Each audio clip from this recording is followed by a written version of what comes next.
Majure, and today I'll be presenting my iCrew research project, making aerobic exercise more accessible to people with visual impairments. Now, first we need to understand what barriers currently exist to people with visual impairments in exercise. First, there are few widespread exercises adapted to people with visual impairments.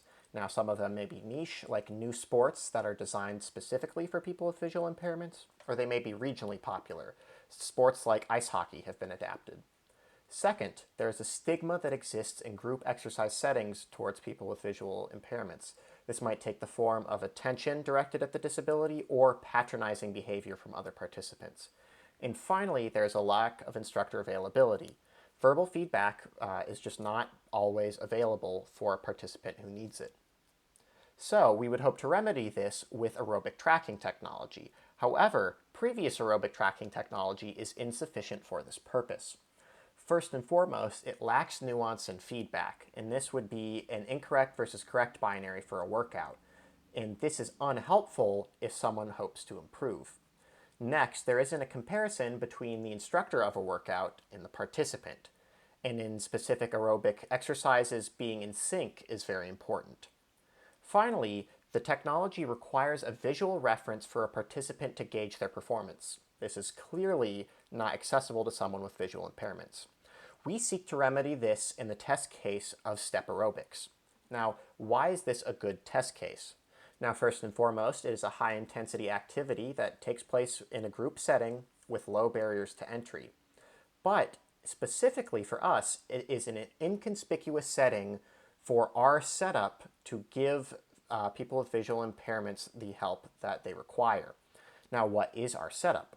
We plan to use a yoga mat with embedded pressure sensors in order to determine participant performance and to give feedback. Now, we try to mimic the setup for step aerobics by having the top 2/3 of the mat represent the block and the bottom 1/3 represent the floor. Now, when a participant is using our mat, here's how we determine whether or not they are correct or incorrect. First, from the mat, we will take the pressure reading of their foot, bound the outside in a box, and specifically we bound the contour of the foot. Then we take this area of the mat and pass it into a convolutional neural network which will classify feet right from left. Then, in order to determine the angle from vertical, we will use polynomial interpolation on the ratio of the width to height of each foot's bounding box.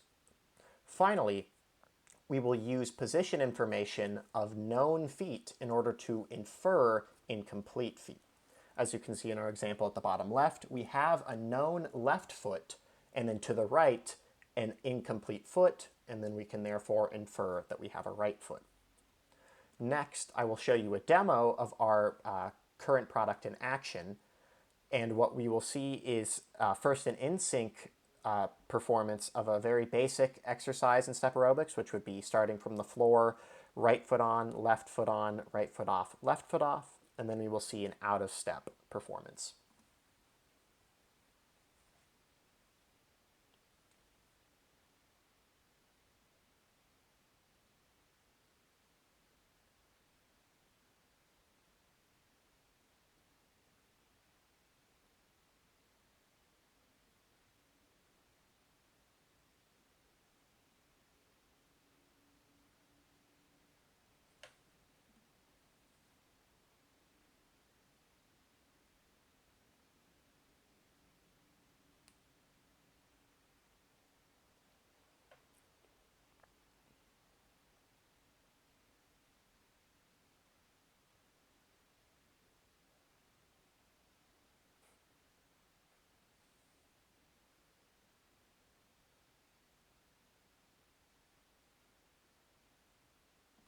Now, as you can see, we have not actually been able to complete all of the things in which we hoped. So this brings us to future work.